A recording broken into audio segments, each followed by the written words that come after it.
My free Dyson DC07 brush control Hepa, although now without floor tool because it's not being sold with it, is done.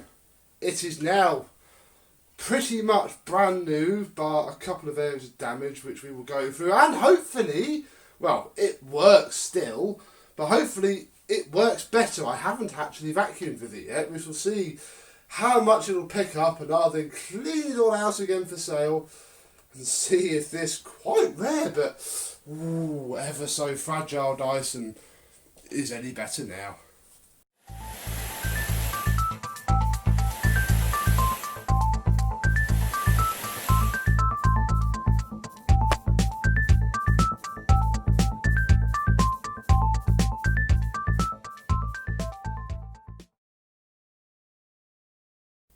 Now, before we get to the actual after video of the red and purple DC07, I need to take a brief interlude because I'm filming all of the strip down and refurb videos at the same time, and the postman came today. So I won't detail this, or I wouldn't have detailed this in the actual refurb video because that's to a slightly different type of person to you lot who are watching this as a normal after video. So I'm going to get these unpacked and then we shall skip back into the normal after video. I've also got to be a little bit careful because I've got parts for a few machines here. So we'll open up this first one. This is all the bits that the red Dyson needs, and take one out of here. We have a post motor filter pad. Obviously always put a nice new filter. They cost so little that they cost, doesn't say, it's about £2 for two actually. I've got 4 in there, but you only need to see one of them. In here we have the belts for the clutch. In here will be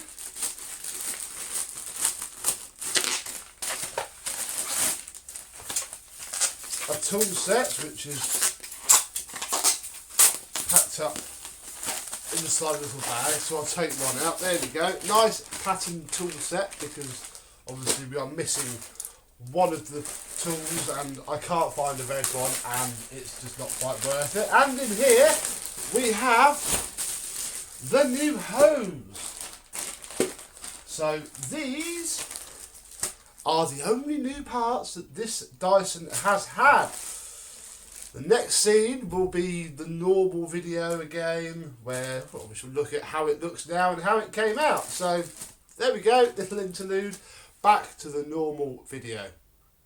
Yes, hello my vacuum cleaner chums, how are you today? Little do you know it yet, but there is a full strip down and a full refurb video of this, but I thought I'd put the before and the after together as normal. So yes, this machine is actually quite faded. I hadn't noticed it really until I paid close attention to it, but you can see the difference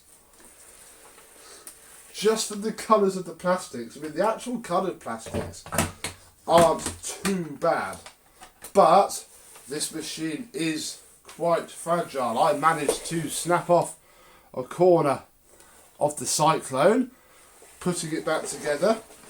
This part of the chassis has been glued. I've had to glue a standoff for the top of this back on. Crikey, there's a strip screw on this.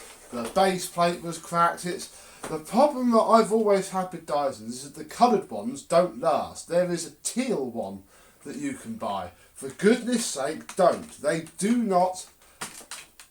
They're no good nowadays, basically. They just fall apart. This one isn't too bad, but it's probably not got many more decades left in it before it's going to need to just go in the bin. But we have renewed its life now, so let me take the cable off first of all.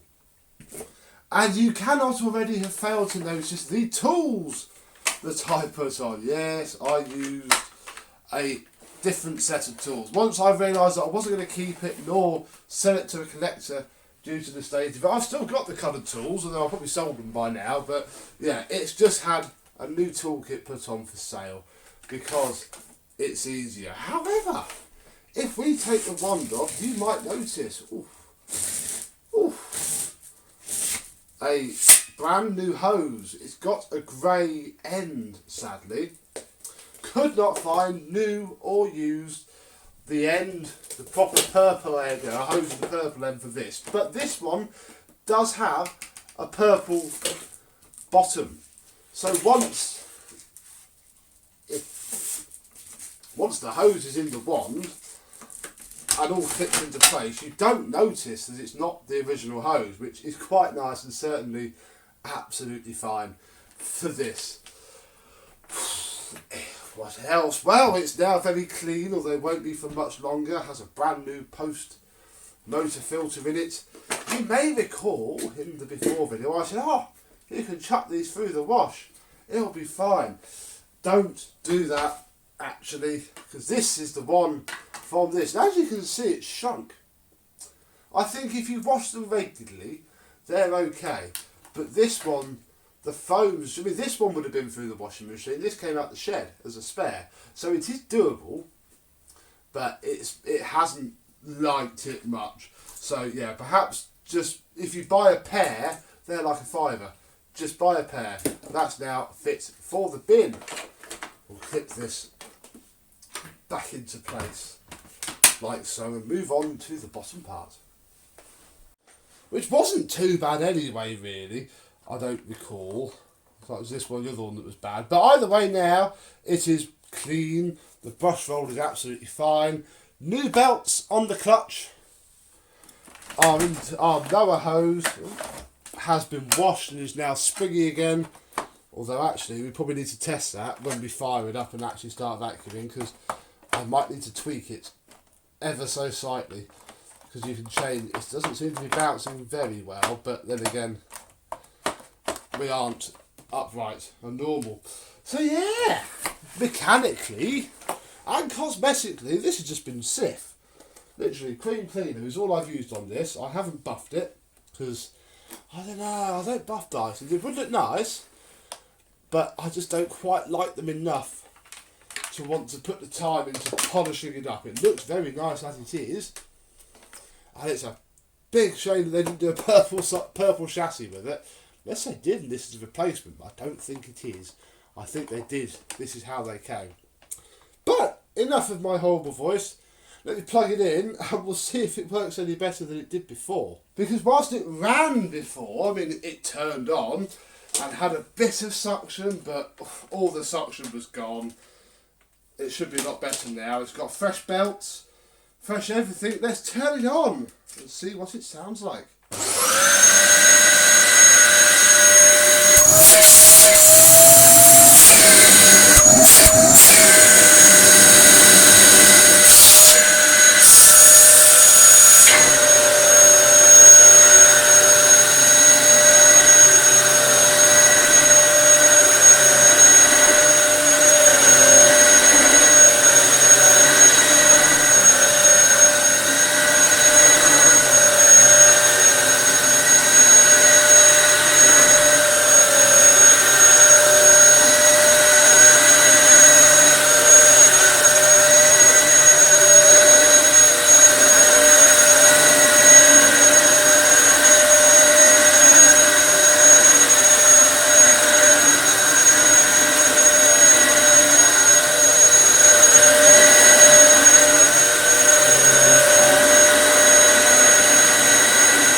It's been a while since I've used a DC07. I forgot they have that horrible high-pitched whine to them. You can always tell from a good street away if somebody is using a DC07. And look, it's dirty again. It's pulled all of this just out of that rug, and I'd have run the VLM. All that's the other broken bit. Look, that fin. But crikey, wouldn't that have looked flipping awful if I put a grey one on? I just turned the fin around. So yeah, I've got to get Benchy out just to clean that up now. Thank you everybody. But apart from that, it's done. So this is the fairly short, I'll be honest, after video of it.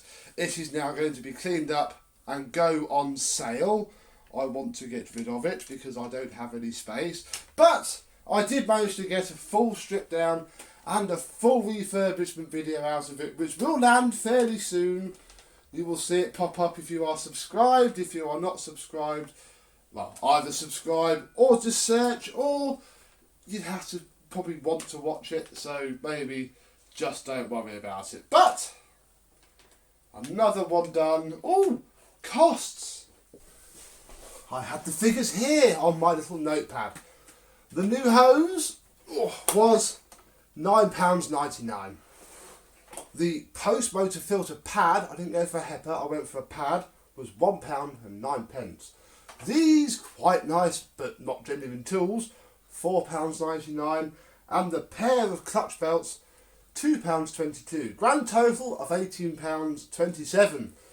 The machine cost me nothing. I'd like to sell it for £50. I don't think it's quite worth the £60 I would normally go for, just because of the little bits of damage. So I would make £31.73 if I sold this for £50. Not a huge margin, and it's getting more tricky to sell Dysons, I'll be honest. I think the economy as a whole, people just don't want to spend out 60, 70 quid on what is a new vacuum, but isn't. It has a cord. It is not cordless. So with this and the other Dysons I've got to sell this year, we'll see how it goes, and if the price changes I'll pop it in a comment down below. But hopefully £30 and £1.73. So, plus whatever ad revenue this lovely video makes and the others. So thank you very much for watching. I'm going to clean this up now and get rid of it. So I will see you soon, but not this. Bye bye.